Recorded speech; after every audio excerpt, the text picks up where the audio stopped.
नमस्कार दोस्तों, मैं हूँ आरती प्रजापति यूट्यूब चैनल पर आप सभी का हार्दिक स्वागत करती हूँ। दोस्तों, आज की इस वीडियो में हम देखने वाले हैं यूजीसी नेट पेपर 2 साइकोलॉजी के बारे में। और साइकोलॉजी में हम देख रहे हैं यूनिट नंबर 3, ओके। और जिसका नाम है साइकोलॉजिकल टेस्टिंग। तो हमने पिछले वीडियो में क्या पढ़ा था कि साइकोलॉजिकल टेस्टिंग का मीनिंग पढ़ा था और फिर उसके कैरेक्टरिस्टिक्स के बारे में देखा था, उसके यूजेस क्या होते हैं, उसकी लिमिटेशन क्या होती है, उसके बारे में हमने सब कुछ डिटेल में पिछले वीडियो में देखा हुआ था, ओके। तो आज के इस वीडियो में हम देखने वाले हैं types of psychological test, okay. यानी कि साइकोलॉजिकल टेस्ट जो होते हैं उनके कितने टाइप्स होते हैं और कौन कौन से टाइप्स होते हैं उसके बारे में आज हम देखने वाले हैं। तो अब टॉपिक पर जाने से पहले वीडियो को लाइक कर दीजिए, अपने दोस्तों को शेयर करना ना भूलें ताकि आपके साथ साथ आपके दोस्त की भी हेल्प हो जाए। और इस अभी तक आपने मेरी इस चैनल को सब्सक्राइब नहीं किया है तो सब्सक्राइब करना ना भूलें, ओके। चलिए दोस्तों, चलते हैं टॉपिक की ओर और बात करते हैं कि साइकोलॉजिकल टेस्ट जो होते हैं वो कितने टाइप्स के होते हैं, ओके, और कौन कौन से होते हैं। सबसे पहले हम चार्ट को देख लेते हैं दोस्तों। तो देखिए, यहाँ पर एक चार्ट बनाया हुआ है टाइप्स ऑफ साइकोलॉजिकल टेस्ट का, okay. On the basis of criterion of administrative condition, यानी कि एडमिनिस्ट्रेटिव कंडीशन के बेसिस पर अगर देखा जाए तो उसके दो टाइप्स होते हैं, इंडिविजुअल टेस्ट और दूसरा होता है ग्रुप टेस्ट। स्कोरिंग के बेसिस पर अगर देखा जाए उसके भी दो टाइप्स है, एक ऑब्जेक्टिव टेस्ट और दूसरा है सब्जेक्टिव टेस्ट। टाइम लिमिट के आधार पर अगर देखा जाए तो उसके भी दो टाइप्स है, एक है आपका पावर टेस्ट और दूसरा है speed test. Nature of items के आधार पर अगर देखा जाए तो उसके चार टाइप्स होते हैं, एक होता है आपका वर्बल टेस्ट, दूसरा होता है नॉन वर्बल टेस्ट, तीसरा है आपका परफॉर्मेंस टेस्ट और चौथा है non language test, okay. Purpose और ऑब्जेक्टिव के बेसिस पर अगर देखा जाए तो उसके 5 टाइप होते हैं, एक होता है इंटेलिजेंट टेस्ट, दूसरा होता है एप्टीट्यूड टेस्ट, तीसरा है पर्सनालिटी टेस्ट, चौथा है अचीवमेंट टेस्ट और पांचवा है न्यूरो साइकोलॉजिकल टेस्ट, ओके। चलिए इन सारे टाइप्स के बारे में हम डिटेल्स में जानते हैं। सबसे पहले दोस्तों बात करते हैं कि जो एडमिनिस्ट्रेटिव कंडीशंस है उसके बेस पर दो टाइप्स होते हैं, एक होता है इंडिविजुअल टेस्ट और दूसरा होता है आपका ग्रुप टेस्ट, ओके। तो इंडिविजुअल टेस्ट और ग्रुप टेस्ट के बारे में देखते हैं। इंडिविजुअल टेस्ट को बोलते हैं वैयक्तिक परीक्षण और ग्रुप टेस्ट को बोलते हैं हम समूह परीक्षण, ओके। तो देखिए, इंडिविजुअल टेस्ट जो होता है उसमें क्या होता है कि एक ही समय पर हम एक ही व्यक्ति पर इस टेस्ट को लगा सकते हैं, ओके। जबकि ग्रुप टेस्ट में क्या होता है कि एक ही समय पर हम एक से ज़्यादा लोगों पर क्या कर सकते हैं, इस टेस्ट को अप्लाई कर सकते हैं, यानी कि इस टेस्ट को लगा सकते हैं। जबकि इंडिविजुअल टेस्ट जो होता है वो स्कूल साइकोलॉजिस्ट होते हैं या फिर काउंसलर्स होते हैं, वो क्या करते हैं छोटे छोटे बच्चे को प्रेरित करने के लिए, उनका अध्ययन करने के लिए कि वो किस तरीके की एक्टिविटीज़ करना चाहते हैं बच्चे, किस तरीके से बच्चे रहते हैं। तो बच्चों का अगर अध्ययन करना है, ओके, तो उसके बारे में अध्ययन करने के लिए हम क्या करते हैं, इंडिविजुअल टेस्ट लगाते हैं, ओके। जबकि यहाँ पर इंडिविजुअल टेस्ट में एक और भी बात है कि यहाँ पर परीक्षक जो होता है उसका अधिक प्रशिक्षित होना अनिवार्य होता है, यानी कि जो भी परीक्षक होता है वो उसने ट्रेनिंग ली होनी चाहिए, ओके। इसके बारे में इंडिविजुअल टेस्ट के बारे में उसके पास पूरा नॉलेज होना चाहिए, ओके। ऐसे ही नहीं, सामान्य व्यक्ति जो होता है वो इंडिविजुअल टेस्ट नहीं लगा पाता है क्योंकि वो थोड़ा सा डिफिकल्ट होता है, उसमें स्कोरिंग वगैरह जो होती है वो भी थोड़ी सी डिफिकल्ट होती है, ओके। और वहाँ पर क्या होता है कि हमें एक ही व्यक्ति पर जब लगाना होता है तो एक ही व्यक्ति का हमें बहुत अच्छे से उसके बारे में जानकारी प्राप्त करनी होती है। तो यहाँ पर क्या होता है कि कोई भी परीक्षक होता है उसका प्रशिक्षित होना अनिवार्य होता है, ओके। जबकि ग्रुप टेस्ट में ऐसा नहीं होता है। ग्रुप टेस्ट में क्या होता है कि यहाँ पर अगर कोई परीक्षक है, अगर वो प्रशिक्षित नहीं भी है तो भी वो ग्रुप टेस्ट को लगा सकता है, ओके। यानी कि प्रशिक्षित परीक्षक की यहाँ पर अनिवार्यता जरूरी नहीं होती है। फिर देखिए, यहाँ पर ऐसे परीक्षण में परीक्षक को अधिक ध्यान देना पड़ता है कि भाई अगर आप किसी एक व्यक्ति पर अगर आप टेस्ट लगा रहे हो तो उनकी सारी बातों पर आपको क्या करना पड़ता है, ध्यान रखना पड़ता है, हर एक बातों को आपको वहाँ पर क्या करना पड़ता है, नोट करना पड़ता है, ओके।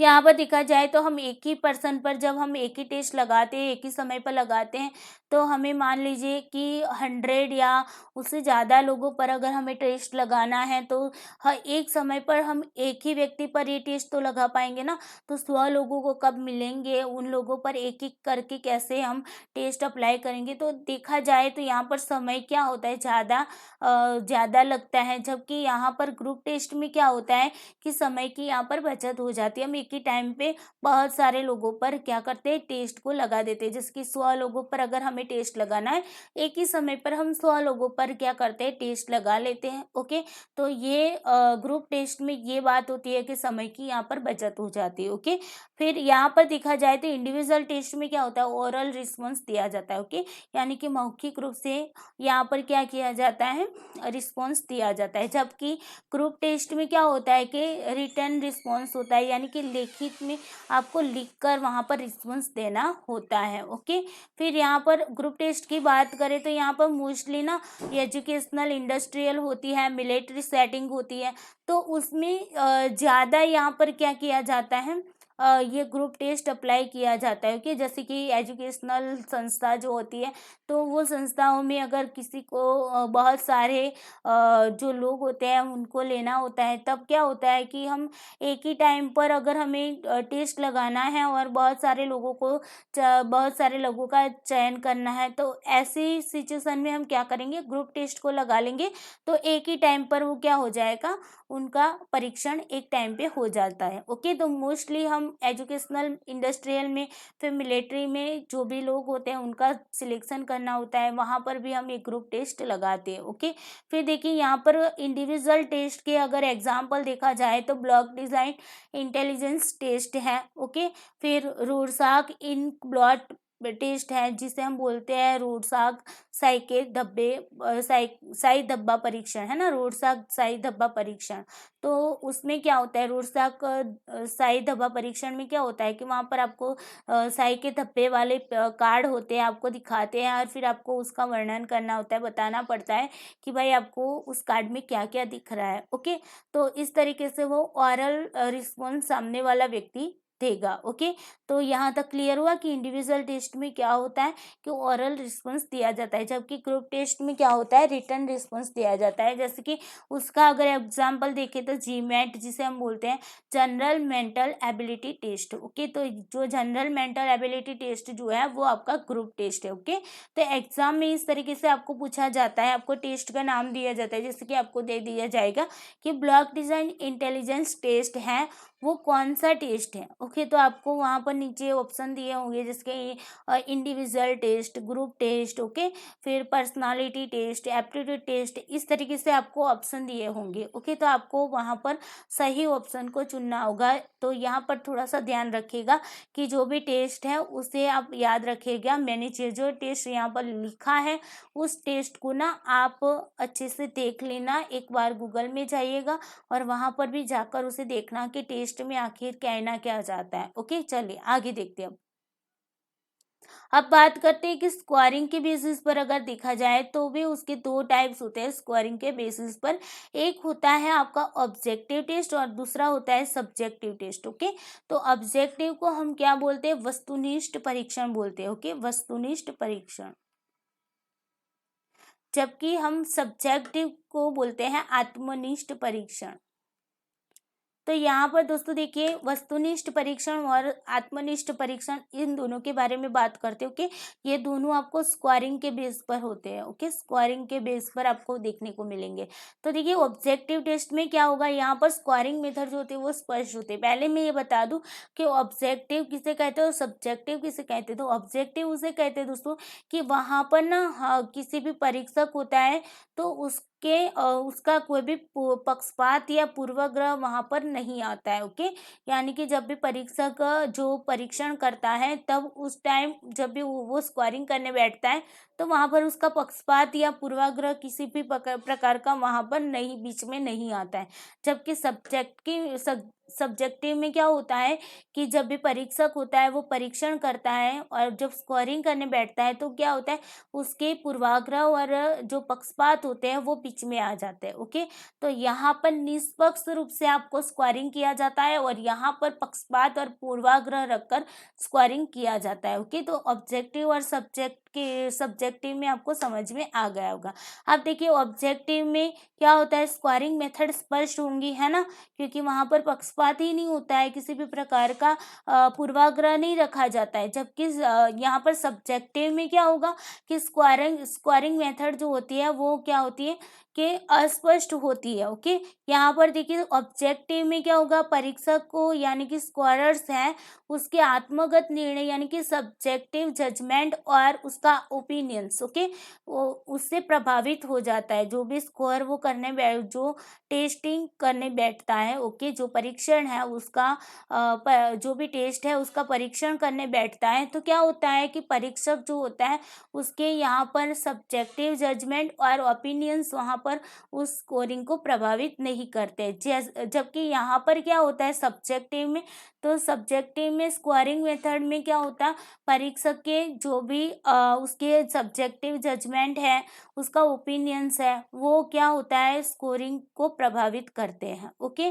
परीक्षणों के एकांशों के उत्तर का अंकन में सभी परीक्षक एक ही निष्कर्ष पर पहुंचते हैं। जैसे कि मान लीजिए कि यहाँ पर कोई क्वेश्चन है, ओके, ये उसके ऑप्शन है ABCD। ओके, अब देखिए ये जो होते हैं ये जो ऑप्शन 4 आपको ऑप्शन दिए हैं उनमें फिक्स होता है कि भाई यहाँ पर मान लीजिए कि C उसका राइट आंसर है। तो यहाँ पर क्या होते हैं, जो भी परीक्षक होंगे वो क्या करेंगे, जिन जिन बच्चों ने C को राइट किया है उनको 2 मार्क्स दे देंगे, है ना। अगर जिन्होंने C के अलावा के जो भी ऑप्शन को चुना है तो उन लोगों को 0 मार्क्स कर देंगे, है ना। तो ये क्या हुआ कि सभी परीक्षक जो भी हो, ओके, मैं हो, मान लीजिए कि मैं कोई परीक्षक हूँ, आप कोई परीक्षक है, दूसरा कोई परीक्षक है, और आप लोग ना बच्चों के टेस्ट को देखने बैठते हो, तो यहाँ पर फिक्स आंसर होता है कि भाई C अगर राइट आंसर है तो राइट आंसर C पर जिसने क्लिक किया उनको 2 मार्क्स दे दो, और जिन्होंने C के अलावा के जो भी ऑप्शन को चुना है उन लोगों को 0 मार्क्स दे दो। ओके, यहाँ पर स्कोरिंग मेथड स्पष्ट हो जाती है। ओके, तो यहाँ पर निष्कर्ष जो भी सभी परीक्षक होते हैं जो भी, तो वो एक ही निष्कर्ष पर पहुंचते हैं। ओके, जबकि यहाँ पर ऐसा नहीं होता है सब्जेक्टिव टेस्ट में। सब्जेक्टिव टेस्ट में क्या होता है कि जो भी परीक्षक होते हैं ना उनके जो स्कोरिंग करने में क्या होती है, भिन्नता पाई जाती है। जैसे कि मान लीजिए कि 10 मार्क्स का क्वेश्चन है, ओके, यहाँ पर अगर एग्जाम्पल ऑब्जेक्टिव में देखा जाए तो जो आप PGC नेट की एग्जाम दे रहे हो, ओके, तो वो एग्जाम कैसी होती है आपकी, ऑब्जेक्टिव में होती है ना, जो MCQ टाइप में होती है। तो यहाँ पर क्या होता है कि यहाँ पर फिक्स होता है भाई आंसर यही आएगा। ओके, तो ये फिक्स वाला होता है। जबकि सब्जेक्टिव में क्या होगा, जो आप कॉलेज लेवल में जो भी एग्जाम देते होंगे तो वहाँ पर एज ए टाइप में आपको क्या करना पड़ता होता है, आंसर लिखना पड़ता है ना। तो एज ए टाइप में जब आप क्या करते हैं, आंसर लिखते हो, तो मान लीजिए कि आपका क्वेश्चन है 10 मार्क्स का, ओके, और आपको एज ए टाइप में आंसर लिखना है, तो आप क्या करोगे, आपने लिख दिया, 5-6 पेज आपने भर भी दिए, ओके, सही से आपने आंसर को लिखा है, बहुत अच्छे से उसका विस्तृत में वर्णन भी किया है। लेकिन क्या होता है यहाँ पर परीक्षक का मूड यहाँ पर काम करता है। भाई परीक्षक अगर चाहेगा कि चलिए भाई ये मेरा रिश्तेदार है तो मुझे 10 में से 10 देने हैं, तो उसने सामने वाले ने कुछ भी नहीं लिखा होगा ना तो भी उसको 10 मार्क्स दे देंगे। और आपने अच्छे से 10 मार्क्स का लिखा होगा, अगर परीक्षक के साथ आपका रिलेशनशिप अच्छा नहीं होगा या फिर आपसे उसकी बनती नहीं होगी, तो वो क्या करेगा, आपको 10 में से 2 मार्क्स ही देगा। भले ही आपने 10 मार्क्स का पूरा आंसर बहुत अच्छे से विस्तृत में वर्णित करके लिखा हुआ है, फिर भी वो आपको कम मार्क्स देगा। यानी कि कहने का मतलब यहाँ पर पक्षपात हो गया है। ओके, तो मान लीजिए एक परीक्षक ने आपको 10 में से मान लीजिए 5 मार्क्स दिए, तो दूसरा परीक्षक अगर उसी क्वेश्चन को आपके पेपर आप क्या करते हो, उसे रीअसेसमेंट करने भेजते हो। मान लीजिए आपको लगता है कि मैंने 10 मार्क्स का जो जो क्वेश्चन था वो अच्छे से लिखा था, फिर भी मुझे ये मार्क्स गलत मिले हैं, तो आप रीअसेसमेंट करने के लिए फिर से भेजते हो। तो दूसरा परीक्षक अगर उस क्वेश्चन को देखता है और उसे लगता है कि नहीं इसने तो अच्छे से लिखा हुआ है, ओके, तो जो पक्षपात किए वाला जिसने पक्षपात किया था उसने तो आपको 2 मार्क्स दिया था, है ना। लेकिन जब आपका पेपर दूसरे परीक्षक के पास जाता है तो वो आपका पेपर चेक करता है और उस क्वेश्चन को चेक करता है, तो आपको 10 में से 8 मार्क्स दे देता है। तो इसका मतलब यहाँ पर भिन्नता पाई गई, है ना। तो यहाँ पर ये होती है कि जब भी परीक्षणों के जो आइटम्स होते हैं उनके जो उत्तर होते हैं ना, उनका उत्तर का जो स्कोरिंग में परीक्षकों में क्या होती है, काफ़ी भिन्नता पाई जाती है। ओके, चलिए आगे देखते हैं, उसके बाद देखते हैं।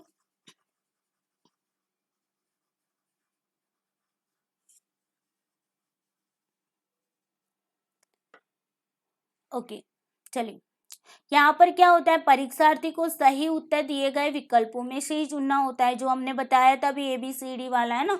तो यहाँ पर फिक्स आंसर होता है आपका, ऑप्शन जो दिए जाते हैं उन्हीं में से आपको क्या करना है, आंसर को चुनना होता है। जबकि यहाँ पर ऐसा नहीं होता है, यहाँ पर क्या होता है कि जो भी परीक्षार्थी होता है वो स्वतंत्र रूप से अपने उत्तर को लिख पाता है, ओके, अपने विचारों को वहाँ पर रख पाता है। मान लीजिए कोई क्वेश्चन दिया है, तो उस क्वेश्चन के रिलेटेड आपको जितना भी लिखना है अपने विचारों के हिसाब से, अगर आपको उस आंसर को लिखना है तो भी आप लिख सकते हैं, जबकि ऑब्जेक्टिव में ऐसा नहीं होगा। ओके, बात करते हैं ऑब्जेक्टिव टेस्ट में डेप्थ इंफॉर्मेशन नहीं प्राप्त होती। अतः ये ऑब्जेक्टिव में क्या होता है, फिक्स होता है, क्वेश्चन भी फिक्स होता है, आंसर भी फिक्स होता है ना।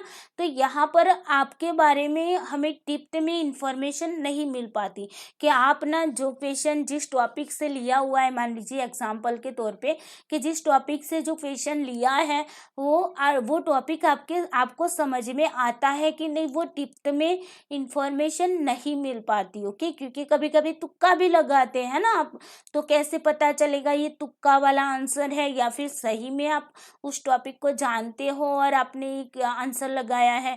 तो यहाँ पर ना ऑब्जेक्टिव टेस्ट में आपको डेप्थ में इंफॉर्मेशन नहीं प्राप्त होगी, जबकि सब्जेक्टिव टेस्ट में आपको डेप्थ में इंफॉर्मेशन मिल पाएगी। ओके, यानी कि यहाँ पर सब्जेक्टिव टेस्ट में क्या होगा, आप अपने विचारों को रखते हो। ओके, तो जब भी आप अपने विचारों को रखेंगे तो इसका मतलब ये हुआ कि आप अगर उस टॉपिक को जानते हो, जो क्वेश्चन पूछा गया है उसके रिलेटेड जो टॉपिक आता है उस टॉपिक के बारे में अगर आप जानते हो तो अच्छे से आप उसको एक्सप्लेन कर पाओगे, उसके बारे में बता पाओगे, है ना।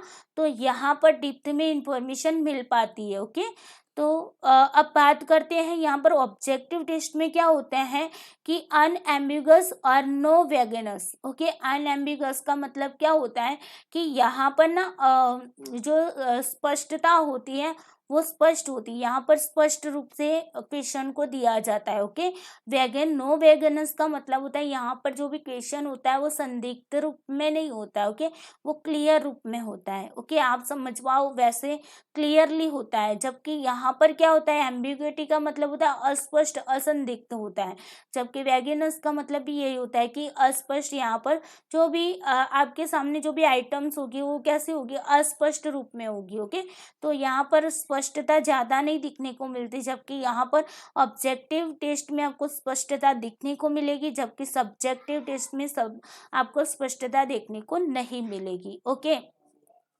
उसके बाद देखते हैं, तो यहाँ पर एग्जाम्पल के तौर में देखते हैं कि ऑब्जेक्टिव टेस्ट में क्या क्या आ सकता है। तो MCQs हो गए आपके, है ना। फिर यस या नो में आंसर देना होता है, मैचिंग आइटम्स को मैचिंग करना होता है, जैसे कि आपकी UGC नेट के एग्जाम में आता है ना, मैचिंग आइटम्स आते हैं, MCQs टाइप के क्वेश्चन आते हैं ना। फिर ट्रू फॉल्स वाले भी आते हैं, है ना, कि एक सेंटेंस दिया होता है, दूसरा सेंटेंस दिया होता है, इनमें से कौन सा सेंटेंस ट्रू है फॉल्स है ना। तो इस टाइप के जो भी क्वेश्चन आएंगे वो सारे आपके किस में आएंगे, ऑब्जेक्टिव टेस्ट में आएंगे। जबकि सब्जेक्टिव टेस्ट में क्या होगा, तो उसमें शॉर्ट आंसर होगा, एक क्वेश्चन दिया होगा और शॉर्ट में आंसर देना होगा, फिर ऐसे टाइप में आइटम्स को लिखना होगा। मैंने बताया ना आपको कि ऐसे टाइप में आपको आंसर देना होता है ना। तो ये हो गया आपका सब्जेक्टिव टेस्ट। ओके, अब बात करते हैं ऑब्जेक्टिव टेस्ट के एग्जाम्पल की। तो यहाँ पर बेल एडजस्टमेंट इन्वेंटरी जो है वो आपकी इस टाइप में होती है। ओके, बेल एडजस्टमेंट इन्वेंटरी में इस टाइप से आपको क्वेश्चन दिए होते हैं और आपको यस या नो में आंसर देने होते हैं। फिर यहाँ पर देखिए कि सब्जेक्टिव टेस्ट में थीमेटिक परसेप्शन टेस्ट जो है वो आपका क्या होता है, सब्जेक्टिव टेस्ट होता है। ओके, चलिए उसके बाद बात करते हैं on the basis of criterion of time limit. Time की लिमिटेशन के आधार पर अगर देखा जाए तो दो टाइप्स होते हैं, एक होता है आपका पावर टेस्ट, दूसरा होता है स्पीड टेस्ट। पावर टेस्ट को बोलते हैं हम क्षमता परीक्षण, ओके, क्षमता परीक्षण, और स्पीड टेस्ट को बोलते हैं गति परीक्षण। चलिए क्षमता परीक्षण यानी कि पावर टेस्ट की अगर बात की जाए तो यहाँ पर क्या होता है, कोई सख्त समय मर्यादा नहीं होती। आपको जो भी, आपको मान लीजिए कोई टेस्ट दिया गया तो उसके उत्तर देने के लिए आपको कोई टाइम फिक्स नहीं होता कि भाई आपको इतने ही घंटे में आपको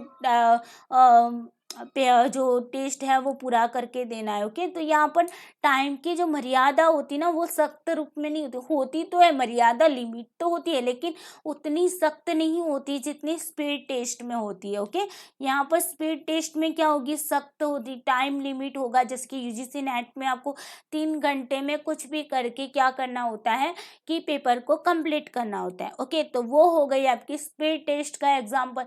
जबकि पावर टेस्ट में ऐसा नहीं होता है, जैसे कि मान लीजिए कि कोई रिसर्चर है और आपको कोई टेस्ट दे रहा है, ओके, आपको दे रहा है, कोई क्वेश्चन आयर दे रहा है और आपको बता रहा है कि भाई ये ना अपने समय के सुविधानुसार आप मुझे भरकर वापस देना क्वेश्चन आयर, तो वो क्या हो गई कि वो आपका पावर टेस्ट के रूप में काम करेगा कि वहाँ पर ना समय मर्यादा नहीं होगी। जबकि यहाँ पर स्पीड टेस्ट में क्या होगा, आपकी सख्त टाइम लिमिट होगी। ओके, अब देखिए पावर टेस्ट में क्या होता है कि इसमें सब्जेक्ट हर आइटम्स को अटेम्प्ट करने में सक्षम होता है, यानी कि आपके पास टाइम लिमिट नहीं है तो आप आराम से करने वाले क्वेश्चनों को, आइटम्स को, आप उस आइटम्स का आंसर आराम से देने वाले हो। तो आप क्या करोगे, मान लीजिए कि 50 क्वेश्चन है तो 50 क्वेश्चन को आप आराम से कंप्लीट करके आप अटेम्प्ट करके दे देने वाले हो। ओके, तो उसके लिए आप सक्षम होंगे 50 क्वेश्चन के आंसर देने के लिए। लेकिन यहाँ पर क्या होगा, यहाँ पर सब्जेक्ट हर आइटम्स को अटेम्प्ट करने में असक्षम होता है। यानी कि यहाँ पर क्या होता है कि मान लीजिए आपको 50 क्वेश्चन दिया है, 1 घंटा का टाइम दिया है, तो 1 घंटे में आप 50 क्वेश्चन को लगा भी पाते हो या नहीं भी लगा पाते हो। ओके, यहाँ पर टाइम की लिमिटेशन है भाई, 1 घंटा होगा तो आपका वहाँ पर ही आपको क्लोज कर देना होगा। ओके, आपको वहाँ पर टेस्ट अपना बंद कर देना पड़ेगा और उनको जो भी परीक्षक है उसको दे देना पड़ेगा। ओके, तो यहाँ पर टाइम लिमिट की वजह से क्या होता है कि हम सारे आइटम्स के आंसर देने में असक्षम हो जाते हैं। ओके, जबकि पावर टेस्ट में क्या होगा कि आइटम्स का डिफिकल्ट लेवल जो होता है वो इंक्रीज ऑर्डर में होगा। इंक्रीज ऑर्डर में यानी कि पहले इजी वे में होगा, फिर मीडियम होगा, उसका जो कठिनता का स्तर होता है ना वो थोड़ा सा फिर हाई होगा, और फिर क्या होगा, डिफिकल्ट लेवल आ जाएगा, आपका ज़्यादा लेवल बढ़ेगा, यानी कि इजी से हम डिफिकल्ट तक चलते हैं। ओके, तो ये क्या हुआ, इंक्रीज हुआ ना, पहले इजी था, फिर मीडियम में आया, फिर डिफिकल्ट में आया, तो ये क्या हुआ, इंक्रीज हुआ, बढ़ा, है ना, थोड़े छोटे से बढ़ता गया। तो इसी वे में आपका पावर टेस्ट होगा, उसमें जो भी आइटम्स रखी जाएगी उसमें कैसे होगी, पहले इजी होगी, फिर मीडियम होगी और फिर हाई लेवल की होगी। ओके, तो ऐसे इंक्रीज ऑर्डर में आपको देखने को मिलेगी हर आइटम्स। या जबकि स्पीड टेस्ट में क्या होता है, स्पीड टेस्ट में आइटम्स जो होती है वो इजी होगी। ओके, और उसका जो डिफिकल्ट लेवल जो होता है वो सेम होता है। ओके, यहाँ पर जो भी आइटम होगी सभी इजी होगी और उसका जो डिफिकल्ट लेवल होगा वो कैसा होगा, समान होगा, सेम होगा। ओके, चलिए, तो ये याद रखना है, स्पीड टेस्ट में डिफिकल्ट लेवल जो होता है वो क्या होता है, सेम होता है, जबकि पावर टेस्ट के अंदर डिफिकल्टी लेवल जो होता है वो इंक्रीज ऑर्डर में होता है। ओके, यहाँ पर जो पावर टेस्ट होता है उसमें क्या मापा जाता है कि व्यक्ति को किसी वस्तु, तथ्य, घटना जो है उसके बारे में कितना नॉलेज है। ओके, पावर टेस्ट में ये देखा जाता है कि व्यक्ति जो भी आइटम्स उसके सामने रखे उसके बारे में वो कितना जानता है, उसके पास कितना नॉलेज है, यह यहाँ पर पावर टेस्ट में जाना जाता है। जबकि यहाँ पर स्पीड टेस्ट में क्या देखा जाता है कि व्यक्ति कोई भी काम कितनी तेजी से करता है, कितने टाइम में कितनी स्पीड से काम करता है। ओके, ये बात स्पीड टेस्ट में देखी जाती है। यहाँ पर एग्जाम्पल के तौर पे अगर देखा जाए तो यहाँ पर mostly aptitude and intelligence test जो होते हैं, आपके एप्टीट्यूड टेस्ट होते हैं, इंटेलिजेंस टेस्ट होते हैं, तो वो सारे मोस्टली ज़्यादातर आपके पावर टेस्ट होते हैं। ओके, जबकि स्पीड टेस्ट की बात करें तो क्लिरिकल एप्टीट्यूड टेस्ट है जिसे हम CAT कहते हैं ना, कैट कहते हैं। फिर डिफरेंशियल एप्टीट्यूड टेस्ट है जिसे हम DAT कहते हैं। फिर clerical speed and accuracy test. Okay, तो ये सारे जो आपके हैं वो आपके स्पीड टेस्ट। ओके, क्लियरिकल आपके जो भी होंगे वो आपको क्या होंगे, स्पीड टेस्ट होंगे। क्लियरिकल एप्टीट्यूड टेस्ट होगा, डिफरेंशियल एप्टीट्यूड टेस्ट है, clerical speed and accuracy test है। ओके, तो ये सारे आपके किस में आ जाएंगे, स्पीड टेस्ट में आ जाएंगे।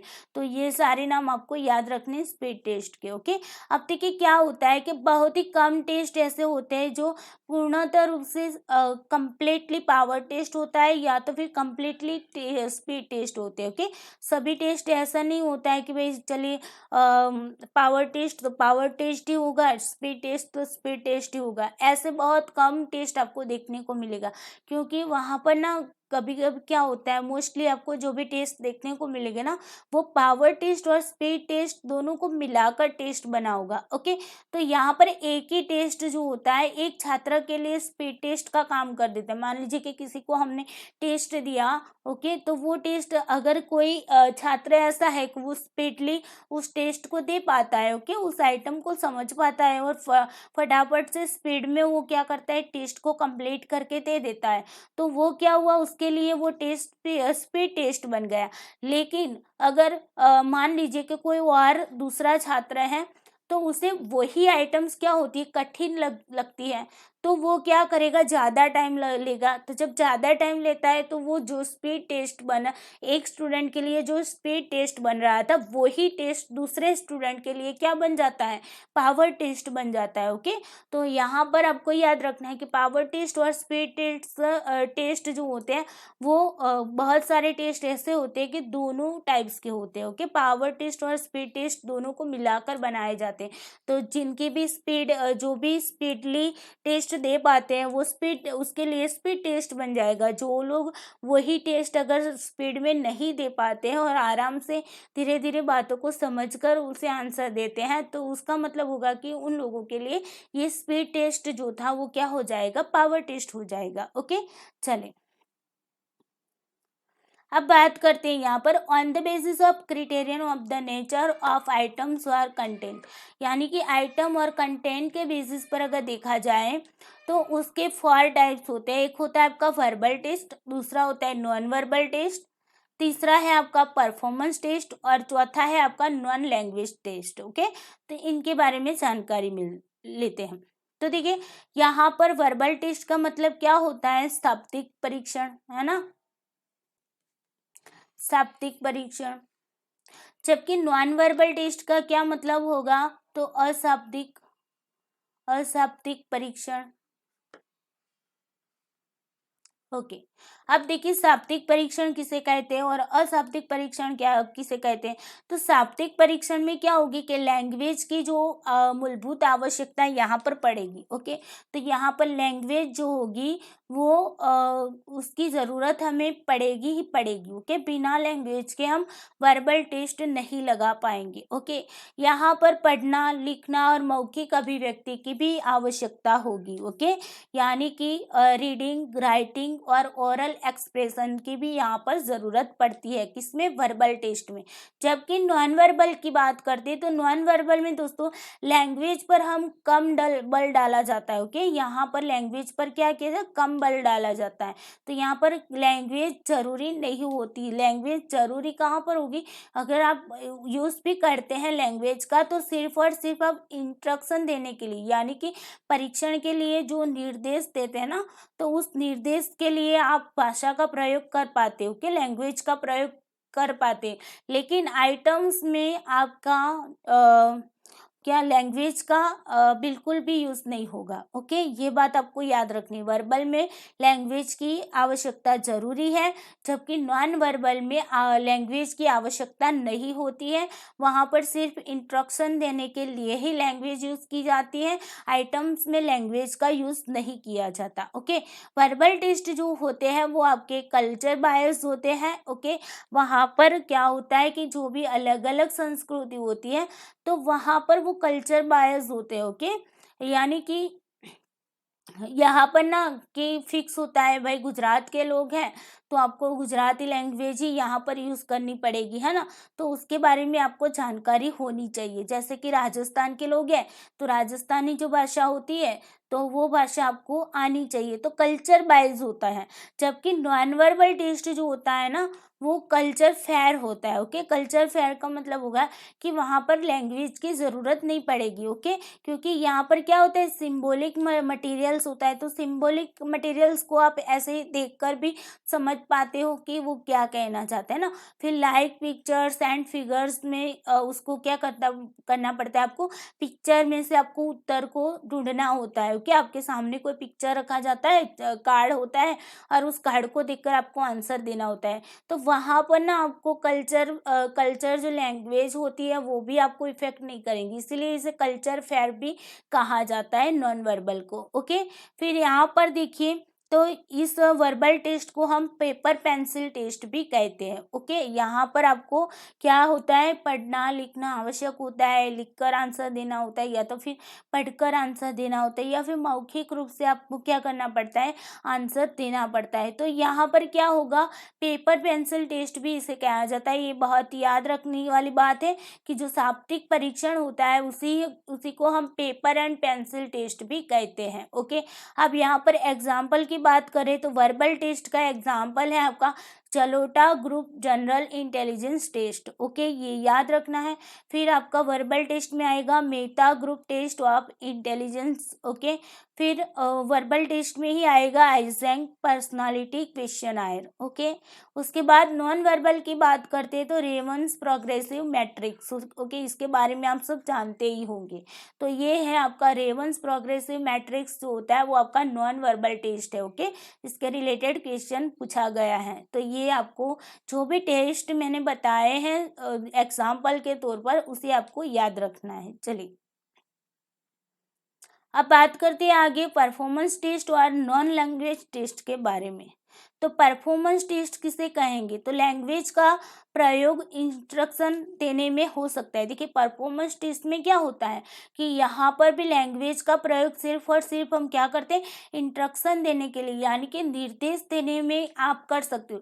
लेकिन उसके साथ साथ आप अगर आपको लैंग्वेज का यूज़ इंस्ट्रक्शन में भी नहीं करना है तो आप क्या करोगे, पैंटोमाइम के द्वारा यानी कि चित्राभिनय के द्वारा या फिर अपने हाव भाव के द्वारा भी क्या कर सकते हो, निर्देश दे पाते हो। ओके, लेकिन भाषा का प्रयोग यहाँ पर नहीं हो सकता है। ओके, सिर्फ और सिर्फ इंस्ट्रक्शन देने के लिए आप भाषा का प्रयोग कर पाते हो, जैसे कि हमने नॉन वर्बल में देखा उस टाइप के। ओके, अब देखिए यहाँ पर क्या होता है कि आइटम्स में लैंग्वेज का प्रयोग बिल्कुल भी नहीं होता, नॉन वर्बल की तरह यहाँ पर भी लैंग्वेज का यूज़ नहीं होता है। ओके, फिर यहाँ पर देखिए पजल होते हैं, तो पजल को आपको क्या करना पड़ता है, जो भी टुकड़े होते हैं उनको मिलाकर उस पजल को सॉल्व करना होता है।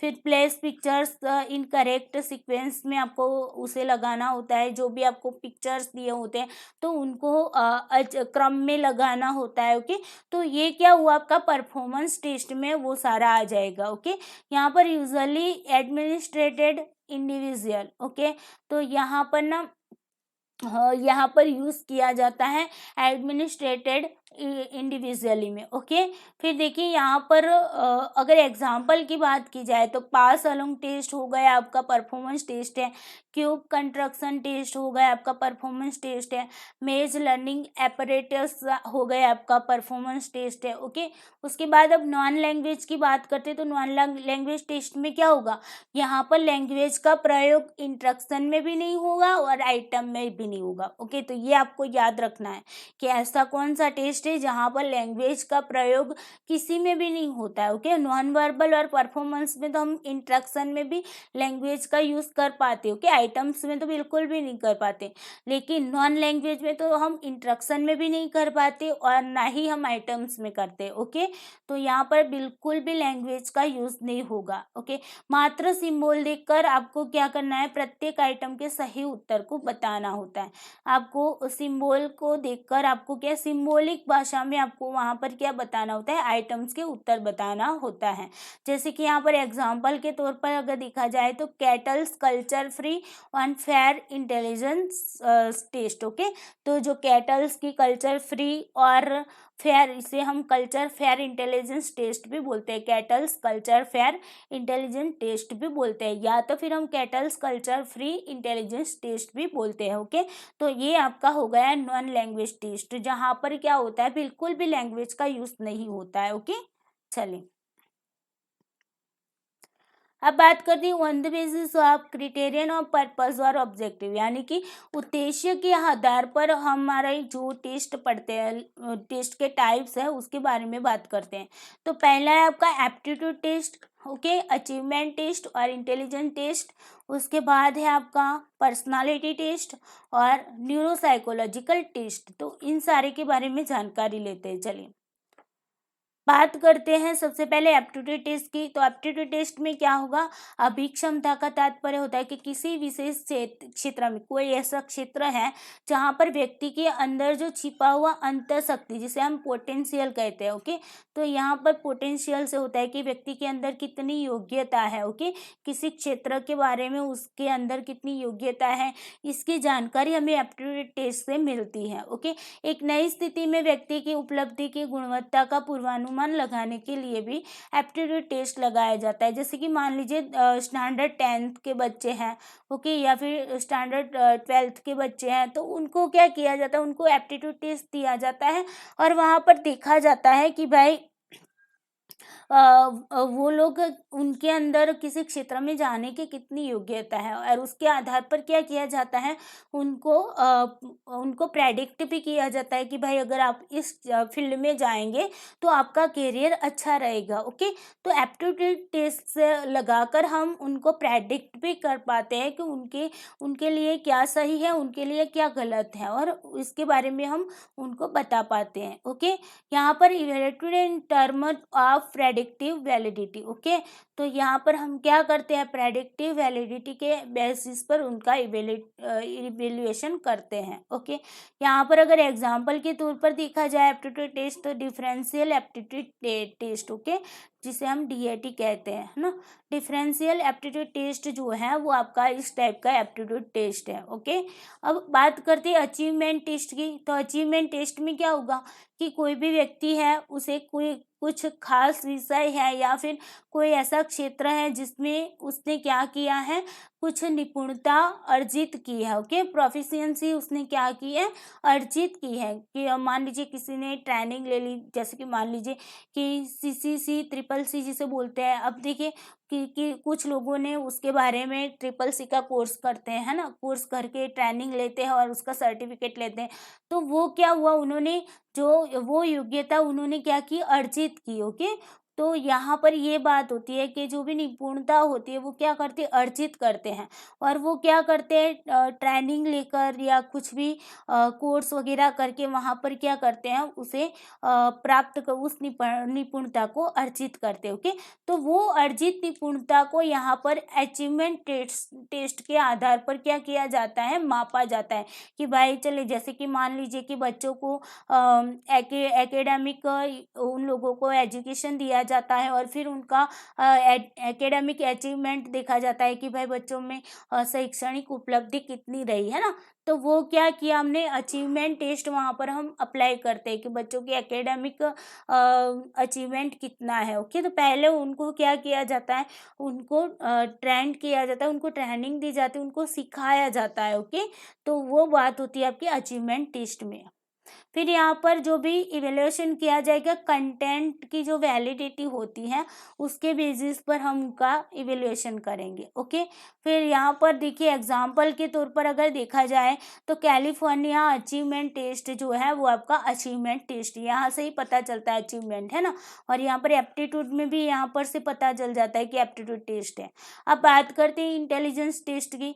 तो इंटेलिजेंस टेस्ट का उद्देश्य क्या होता है कि व्यक्तियों की जो बुद्धि होती है, इंटेलिजेंस होती है, उसको मापना होता है। ओके, तो बुद्धि परीक्षण जो होता है वो आपका शाब्दिक भी होता है यानी कि वर्बल भी होता है, अशाब्दिक यानी कि नॉन वर्बल होता है, क्रियात्मक यानी कि परफॉर्मेंस भी होता है, और अभाषाई यानी कि नॉन लैंग्वेज भी हो सकता है। ओके, तो आपको बुद्धि परीक्षण के बारे में अगर पूछा जाए तो आपको ये बातें याद रखनी है कि वो शाब्दिक भी होगा यानी कि वर्बल भी होगा, नॉन वर्बल भी होगा, क्रियात्मक यानी कि परफॉर्मेंस टेस्ट भी होगा, और अभाषाई यानी कि नॉन लैंग्वेज भी हो सकता है। ओके, यहाँ पर अगर एग्जाम्पल देखा जाए इंटेलिजेंस टेस्ट का तो वेस्लर की जो स्केल्स है वो इंटेलिजेंस टेस्ट है। ओके, चलिए बात करते हैं पर्सनालिटी टेस्ट की। तो पर्सनालिटी टेस्ट जो है वो क्या मापन करता है कि व्यक्तियों के अंदर जो शीलगुण जिसे हम ट्रेट कहते हैं, फिर उनके अंदर समायोजन यानी कि एडजस्टमेंट कितना है उनके अंदर, है ना, एडजस्टमेंट करने की क्षमता कितनी है, उनमें इंटरेस्ट यानी कि उनको कौन कौन सी बातों में अभिरुचि है, इंटरेस्ट है, फिर उनके अंदर कौन से मूल्य है, वैल्यूज़ है ना, उन सभी का मापन करता है पर्सनालिटी टेस्ट। सारी की सारी बातें यहाँ पर आ जाती है इसके अंदर। ओके, फिर साइकोलॉजी एंड एजुकेशन में इसका ज़्यादा उपयोग किया जाता है। ओके, पर्सनालिटी टेस्ट का ज़्यादा यूज़ कहाँ पर होता है तो साइकोलॉजी और एजुकेशन लेवल पर ज़्यादा यूज़ होता है। ओके, जैसे कि आप क्लास 1-2 की एग्ज़ाम की प्रिपरेशन करते हो तो वहाँ पर भी पर्सनालिटी टेस्ट यूज़ किया जाता है और वहाँ से देखा जाता है कि आपकी पर्सनालिटी क्या बन रही है। ओके, फिर यहाँ पर देखते हैं एग्जाम्पल के तौर पर तो बेल्स एडजस्टमेंट इन्वेंटरी हो गई, आइजेंक पर्सनालिटी क्वेश्चनायर हो गई। ओके, आइजेंक पर्सनालिटी क्वेश्चनायर को EPQR भी बोला जाता है। ओके, तो ये दो नाम भी आपको पर्सनालिटी टेस्ट में याद रखना है। अब बात करते हैं न्यूरोसाइकोलॉजिकल टेस्ट की। तो देखिए न्यूरोसाइकोलॉजिकल टेस्ट में क्या होगा कि हमारा जो ब्रेन होता है, मस्तिष्क होता है, उसके संबंधित जो भी तकलीफ वाले व्यक्ति होते हैं उनका मूल्यांकन करने में ये उपयोगी होता है। ओके, किसी भी व्यक्ति का हम क्या करते हैं न्यूरोसाइकोलॉजिकल टेस्ट लेते हैं। ओके, ये क्लिनिकल साइकोलॉजिकल क्षेत्र में ज़्यादा यूज़ होता है। ओके, तो यहाँ पर क्या होता है देखा जाता है कि उनके ब्रेन में क्या तकलीफ है, उनके ब्रेन में कोई बीमारी है या नहीं, जैसे कि स्ट्रेस ज़्यादा है, डिसऑर्डर कैसा है, ये सारी बातें जानने को जान पाते हम न्यूरोसाइकोलॉजिकल टेस्ट को अप्लाई करके। ओके, अब इसका एक एग्जाम्पल है न्यूरोसाइकोलॉजिकल टेस्ट का, तो वो है आपका मिनेसोटा मल्टीफेसिस पर्सनालिटी इन्वेंटरी। ओके, जिसका नाम है MMPI हम बोलते हैं। ओके, और MMPI का फुल फॉर्म है मिनेसोटा मल्टीफेसिस पर्सनालिटी इन्वेंटरी। ओके, तो ये सारे दोस्तों आपके टेस्ट के जो साइकोलॉजिकल टेस्ट है उसके क्या है टाइप्स है। ओके, तो आपको ये सारे टाइप्स याद रखने हैं, उसके अंदर जो भी हमने टेस्ट बताए हैं वो टेस्ट भी आपको याद रखने हैं। ओके, अब देखिए यहाँ पर एक और बात, इंडिविजुअल टेस्ट और ग्रुप टेस्ट में हमने बताना भूल गए थे, तो उसी को हम यहाँ पर बता देते हैं कि देखिए यहाँ पर क्या होता है कि हम जो इंडिविजुअल टेस्ट होता है ना, तो इंडिविजुअल टेस्ट जो होता है वो हम एक ही व्यक्ति पर एक ही टाइम पर लगाते हैं ना, तो इंडिविजुअल टेस्ट जो होगा वो ना आप ग्रुप टेस्ट पर अप्लाई नहीं कर पाएंगे। ओके, अगर ग्रुप टेस्ट है तो उसे आप क्या कर पाएंगे, देखिए ग्रुप टेस्ट है ना तो आप किसी एक पर्सन पर आप उसे अप्लाई कर पाएंगे। ओके, लेकिन इंडिविजुअल टेस्ट जो होगा वो आप किसी ग्रुप पर अप्लाई नहीं कर पाएंगे, ये बात आपको याद रखना है। तो इंडिविजुअल टेस्ट जो होगा वो आप समूह पर लागू नहीं कर पाएंगे यानी कि समूह पर नहीं लगा पाएंगे। ओके, जबकि समूह टेस्ट जो होता है वो आप किसी एक व्यक्ति पर भी लगा सकते हो। ओके, ये बात थोड़ी सी नोट कर लेना जो मैंने बतानी भूल गई थी। अब देखिए दोस्तों ये थी हमारे types of personality sorry types of psychological test की बात की। ओके, अब अच्छे से आपको समझ में आ गया होगा। तो कल के वीडियो में हम कुछ क्वेश्चन भी लेकर आएंगे इसके रिलेटेड। ओके, जितने भी क्वेश्चन बनते हैं सारे के सारे क्वेश्चन का एक वीडियो बना देंगे, ताकि क्वेश्चन के माध्यम से भी क्या होगा, आपका रिविजन हो जाएगा। तो दोस्तों, आज का वीडियो कैसा लगा वो मुझे बताना भूलना नहीं है। कमेंट बॉक्स में कमेंट करिएगा कि आज का वीडियो आप लोगों को कैसा लगा, और अगर अच्छा लगा है तो लाइक करना भूलना नहीं है, अपने दोस्तों को शेयर करना भी भूलना नहीं है, और इस चैनल को सब्सक्राइब अगर नहीं किया है तो फिर से बता रही हूँ कि सब्सक्राइब कर लीजिएगा, ताकि डेली वीडियो की नोटिफिकेशन आपको टाइम टू टाइम मिलती रहे। ओके, तो चलिए दोस्तों, आज के लिए इतना ही। Thank you so much. घर पे रहिए, सुरक्षित रहिए, अपना और अपने परिवार का ख्याल रखिएगा।